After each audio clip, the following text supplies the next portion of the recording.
Hello guys, welcome to Sumanth talks. మరి చిరంజీవికి బాలకృష్ణకి మధ్యలో ఎప్పటి నుంచో ఆ పోటీ అనేది అది అనేది ఉంది, మనకు తెలిసిందే. కాకపోతే రీసెంట్ ఇయర్స్లో ఒక 2-3 సంవత్సరాల నుంచి బాలకృష్ణ చాలా ఎక్కువ డామినేషన్ జరిగింది. అఖండ కానీ, భగవంత్ కేసరి, సో చాలా సినిమాలు ఉన్నాయి, మొన్న వచ్చిన డాకు మహారాజు. బట్ చిరంజీవి గారి కెరీర్ చూసుకుంటే ఒక బోలా శంకర్, మనకి వాల్తేరు వీరయ్య హిట్ అనే ఓకే, గాడ్ ఫాదర్ అని చెప్పి, ఏమో ఆచార్య అని చెప్పి, ఇలాగా ఒక చెప్పుకోదగిన ఫిలిం మనకి పడలేదు చిరంజీవి గారి దగ్గర. ఆ స్ట్రీక్ అనేది కంటిన్యూ అవ్వలేదు అనమాట. అక్కడ మెయిన్ రీజన్ అదే, స్టార్ డైరెక్టర్లు లేకపోతే ఇప్పుడు సీనియర్ డైరెక్టర్లకు ఇచ్చేయడం ఛాన్సెస్. ఆ రకంగా చిరంజీవి గారు ఏదో మొహమాటానికి అలా వెళ్ళిపోవడం వలన, సరిగ్గా కొంచెం కాన్సన్ట్రేట్ చేయకపోవడం వలన బాలకృష్ణ ఏంటంటే డామినేట్ చేయడం జరిగింది. బట్ ఇప్పుడు లెక్క మారిపోయిందనమాట.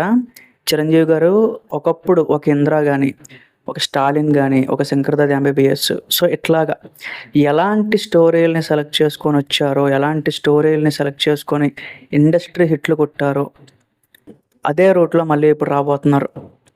అనిల్ రావిపూడి సినిమా ఒక ఎత్తు అయితే, మన బాబీతో అలాంటి కాంబినేషన్ మళ్ళీ రిపీట్ చేయడం అదొక ఎత్తు. విశ్వంబర చాలామంది ట్రోల్ చేస్తున్నారు, కానీ అది మైథలాజికల్ ఫిలిమ్స్ ఈ మధ్యన చాలా గ్రాండ్గా హిట్ అవుతున్నాయి. సింపుల్ ఒక స్టోరీలో ఒక ఎమోషన్ అనేది వర్కౌట్ అయ్యిందంటే ఖచ్చితంగా సినిమా పెద్ద హిట్ అవుతుంది. విశ్వంబర మీద కూడా నాకు చాలా మంచి నమ్మకాలు ఉన్నాయి. సో ఆ రకంగా బాస్ ట్రీక్ అయితే ఒక గ్రాఫ్ ఉంటుంది కదా, అది పెరిగే విధంగా వెళ్తుంది అప్కమింగ్ ఇయర్స్లో.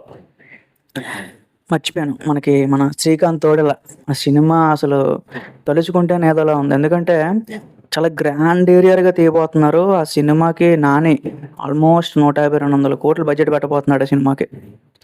చాలా పెద్ద సినిమా అవుతుంది నాకు అనిపించినంత వరకు. బాస్ది ఎప్పటి వరకు ఒక లెక్క, ఎప్పటి నుంచి ఇంకో లెక్క. బాలకృష్ణనే కాదు, ఇంకా బాలీవుడ్లో కూడా కొంతమందిని డామినేట్ చేసే విధంగా ఇండియన్ సినిమాకి చిరంజీవి పేరు మళ్ళీ గుర్తొచ్చే విధంగా సినిమాలు అయితే రాబోతున్నాయి అని కరెక్ట్గా చెప్పగలను. మరి బాలకృష్ణ ఈ మధ్యన సక్సెస్ ట్రిక్ వచ్చింది కాదనట్లేదు, కానీ అవి ఎందుకో మరి యాక్టింగ్ వైజ్ కానీ లేకపోతే ఆయన స్టేచర్కి ఏమో అది అక్కడ నాకు కరెక్ట్గా సాటిస్ఫై అవ్వలేదు అనమాట. చూద్దాం ఇక ముందు వచ్చే అసలైన యుద్ధంలో ఎవరు గెలుస్తారు ఏంటి, అదైతే నాకు చాలా ఇంట్రెస్టింగ్గా ఉండిపోతుంది. పర్సనల్గా నాకైతే చిరంజీవి గారు ఎక్కడో డామినేట్ చేస్తారు అనిపిస్తుంది.